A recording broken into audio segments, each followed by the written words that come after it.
예수께서 12제자를 데리시고 이르시되 보라, 우리가 예루살렘으로 올라가노니 선지자들을 통하여 기록된 모든 것이 인자에게 응하리라. 인자가 이방인들에게 넘겨져 희롱을 당하고 능욕을 당하고 침뱉음을 당하겠으며 그들은 채찍질하고 그를 죽일 것이나 그는 3일 만에 살아나리라. 제자들이 이것을 하나도 깨닫지 못하였으니 그 말씀이 감추었으므로 그들이 그 이르신 바를 알지 못하였더라. 여리고에 가까이 가셨을 때 한 맹인이 길가에 앉아 구걸하다가 무리가 지나감을 듣고 이 무슨 일이냐고 물은데 그들이 나사렛 예수께서 지나가신다 하니 맹인이 외쳐 이르되 다윗의 자손 예수여, 나를 불쌍히 여기소서. 앞서가는 자들이 그를 꾸짖어 잠잠하라 하되 그가 더욱 크게 소리질러 다윗의 자손이여, 나를 불쌍히 여기소서. 예수께서 머물러 서서 명하여 데려오라 하셨더니 그가 가까이 오매 물어 이르시되 네게 무엇을 하여 주기를 원하느냐? 주여, 보기를 원하나이다. 보라, 네 믿음이 너를 구원하였느니라. 곧 보게 되어 하나님께 영광을 돌리며 예수를 따르니 백성이 다 이를 보고 하나님을 찬양하니라. 오늘은 사순절 온라인 말씀 묵상 세 번째 날입니다. 주님과 동행하는 복된 한 날 되실 수 있기를 축복합니다. 오늘 본문은 영적으로 상반되는 두 부류의 사람의 모습을 크게 대조시켜 보여주고 있습니다. 한쪽은 3년 넘게 예수님을 따라다니며 모든 것을 보고 듣고 배웠던 제자들입니다. 또 한 사람은 예수님의 소식을 귀로는 들었지만 한 번도 눈으로 보지 못했던 한 맹인입니다. 두 부류의 사람의 믿음이 어떠할지 여러분 한번 생각해 보시기 바랍니다. 아무래도 예수님을 한 번도 보지 못한 맹인보다 3년 반의 긴 시간 동안 예수님의 말씀을 직접 듣고 가르침을 받은 제자들의 믿음이 더 커야 당연하게 보입니다. 그런데 오늘 본문에서는 정반대의 결과가 나타나고 있습니다. 그 이유가 무엇인지가 우리가 본문을 통해서 주목하고자 하는 내용인데요. 예수님은 오늘 본문에서 예수님이 이 땅에서 이루시기 위한 가장 중요한 진리를 제자들에게 가르치십니다. 예수님의 십자가와 부활에 대한 진리였습니다. 그것도 한 번, 두 번도 아니고 똑같은 말씀을 3번이나 가르치십니다. 그 말씀을 들은 제자들의 반응이 어떠했는지 오늘 본문 34절 말씀을 함께 보시겠습니다. 제자들이 이것을 하나도 깨닫지 못하였으니 그 말씀이 감추었으므로 그들이 그 이르신 바를 알지 못하였더라. 아멘. 3년을 넘게 예수님 옆에서 보고 듣고 배웠는데 제자들이 이것을 하나도 깨닫지 못했다고 말씀합니다. 그 이유는 말씀이 감추어져 있었기 때문이라고 말씀하십니다. 사랑하는 여러분, 말씀이 감추어져 있다는 것이 말씀이 너무 어렵거나 봉해져서 제자들이 도통 깨달을 수 없는 말씀이라는 의미가 아닙니다. 이 말씀을 영어 문장으로 보면요, Its meaning was hidden from them. 그것의 의미가 그들에게 숨겨져 있었다라는 것입니다. 말씀이 모든 사람에게 감추어져 있던 게 아니라 제자인 그들에게 감추어져 있었다는 겁니다. 왜 이런 일이 벌어졌느냐면은 그들은 자기들이 원하는 것만을 듣고 싶었고요. 예수님이 알게 하고자 하시는 것은 듣고 싶지 않았기 때문입니다. 이는 예수님의 말씀을 안 받아들인 것이 아니라 예수님을 온전히 안 받아들인 것입니다. 그들이 예수님을 온전히 믿었다면 예수님의 입에서 나오는 모든 말씀이 무엇이든 자신에게 결국 유익이 될 것을 믿고 그 말씀이 무엇이든 받아들였을 것입니다. 이런 제자들의 모습을 통해서 알 수 있는 것이 있습니다. 예수님과 오랜 시간을 같이 보내고 예수님의 말씀을 많이 듣는다고 해서 꼭 예수님을 온전히 믿는 것은 아니라는 겁니다. 맞습니다. 신앙생활의 시간이 100% 믿음의 깊이를 보장해 주는 것은 아니라는 거예요. 여러분 어떠신가요? 신앙의 연륜이 많아질수록 믿음의 깊이도 깊어지고 계십니까? 그럴 수 있기를 축복합니다. 그런데 오늘 본문의 제자들은 아직 그러지 못했습니다. 이런 제자들과 대조되는 맹인의 모습이 35절 이하에 등장합니다. 예수님께서 여리고에 가까이 가셨을 때 맹인이 길가에서 구걸하고 있었습니다. 그 맹인이 무리가 지나감을 듣고 관심을 가지고 이 무슨 일이냐고 물어봅니다. 지나가던 무리들이 대답합니다. 나사렛 예수께서 지나가신다. 이 소리를 듣자마자 맹인은 그 자리에서 외쳐 부릅니다. 본문 38절 말씀을 함께 보시겠습니다. 맹인이 외쳐 이르되 다윗의 자손 예수여 나를 불쌍히 여기소서 하거늘. 그는 나사렛 예수라는 말을 듣고 그 즉시 다윗의 자손 예수여 라고 외치고 있습니다. 이 정도의 빠른 반응이라면 그는 예수라는 분이 지나가기만을 기다렸다는 것을 알 수가 있습니다. 그는 나사렛 예수라는 말에 다윗의 자손 예수여 라고 외쳤습니다.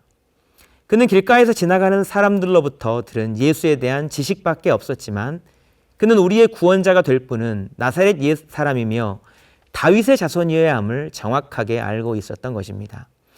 그가 메시아 예수 그리스도에 대한 분명한 지식과 믿음을 가지고 외쳤음을 보여주는 대목인 겁니다. 사람들은 그 사람을 일개 거지 맹인으로 치부하며 그가 예수께로 나오는 길을 막습니다. 그러나 그의 믿음이 얼마나 강렬했는지 그는 목소리로 그 장애물을 모두 뚫어버렸습니다. 그는 더 강력하게 예수 그리스도를 부릅니다.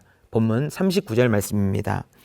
앞서가는 자들이 그를 꾸짖어 잠잠하라 하되 그가 더욱 크게 소리질러 다윗의 자손이여 나를 불쌍히 여기소서 하는지라. 아멘. 더욱 크게 소리질렀습니다. 다윗의 자손 예수여 나를 불쌍히 여겨주소서. 아마도 그의 소리와 외침이 크면 클수록 그를 저지하려는 힘도 컸을 겁니다. 결국 그의 믿음의 외침은 예수님의 귀청을 울리고 가슴을 때렸습니다. 예수님의 발걸음을 멈추어 세워버립니다. 제자들과 대조되는 이 맹인의 모습을 통해서 알 수 있는 것이 있습니다. 예수님과 함께 시간을 많이 보낸다고 예수님을 향한 믿음이 커지는 것이 아니구나. 길가에 앉아서 소문만 듣고 있어도 어떤 마음으로 무엇을 어떻게 듣느냐에 따라 예수님을 감동시킬 만한 믿음이 있을 수 있구나. 중요한 것은 예수님의 말씀이 어떻게 우리 귀로 들어와서 우리 안에서 어떠한 믿음으로 자리하느냐 하는 것입니다.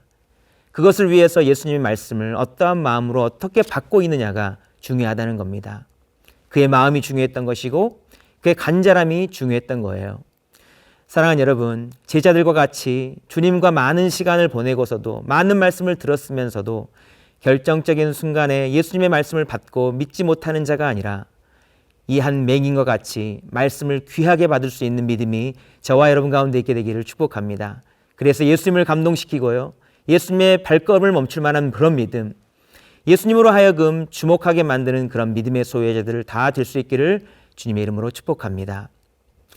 결국 맹인의 이 간절한 외침은 예수님의 발걸음을 멈추었습니다. 그리고 이 맹인은 그의 믿음으로 예수님 앞에 바로 서게 됐습니다. 예수님이 그에게 묻습니다. 본문 41절입니다.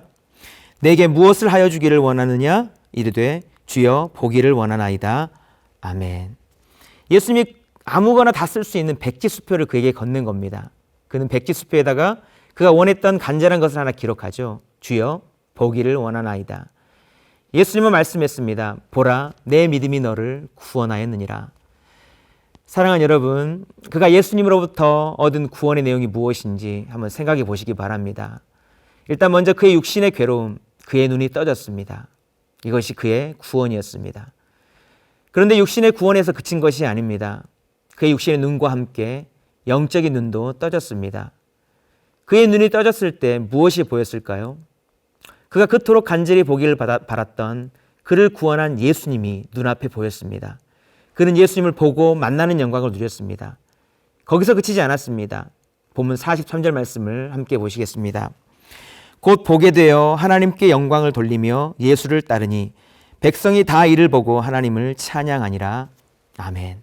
하나님께 영광을 돌릴 수 있게 됐습니다. 또 예수님을 따랐다고 했습니다. 예수님의 제자가 되는 축복도 누리게 되었습니다. 또 백성이 이 모습을 보고 하나님을 찬양했다고 했습니다. 자신 한 사람만 구원을 받고 회복을 누린 것이 아니라 그를 보는 모든 사람이 함께 하나님을 찬양하게 만드는 그런 사람이 되었습니다. 다른 말로 하면요, 그의 신앙으로, 그의 믿음으로 다른 사람의 믿음도 커지게 만드는 그런 귀한 도구로 쓰임받게 되었다는 것입니다. 맹인으로서 아무것도 할 수 없는 그 한 사람이 소문으로만 들을 수 있었던 예수님에 대한 말씀을 듣고 믿음을 키워간 결과가 이렇게 영광스럽고 복될 수 있다는 것입니다. 저는 그런 생각을 해보게 됩니다. 우리의 삶이 오늘 본문의 제자의 삶에 가까울까? 아니면 맹인의 삶에 더 가까울까? 아무래도 열심히 신앙생활하는 사람이라면 제자의 모습에 더 가까울 수도 있겠다. 예수님의 제자와 같은 삶, 참 복된 일일 텐데 혹 오늘 본문의 제자들과 같이 말씀이 너무 풍요로워서 다 알고 있다고 생각해서 더 잘 못 믿는 것은 아닐까? 너무 익숙해져서 귀한 줄도 모르고 무디게 사는 것은 아닐까 생각해 보는 겁니다. 예수님은 이 한 맹인처럼 한 번 보기만 해도 소원이 없겠다 하는 간절한 마음으로 들려오는 그 소리들의 귀를 기울이면서 메시아 예수 그리스도를 찾는 열정이 있기를 바라실 텐데 나는 원하는 것을 취하는 사람이 되어 있지는 않은가 생각해 보게 되는 겁니다.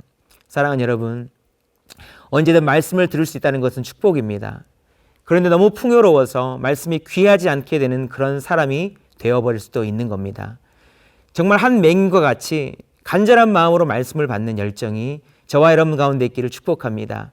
그 말씀들이 큰 보배로운 믿음이 되어서 예수님의 발걸음을 멈추고 예수님께서 백지수표라도 꺼내주고픈 예수님 보시기에 그런 귀한 믿음의 사람들로 살아가실 수 있기를 주님의 이름으로 축복합니다. 기도하시겠습니다. 하나님 아버지, 신앙생활의 시간이 믿음의 깊이를 보장해 주지 않는다는 것을 깨닫습니다. 우리의 신앙의 연륜이 많아질수록 믿음의 깊이도 깊어지는 성숙한 믿음의 사람이 되게 하여 주시옵소서.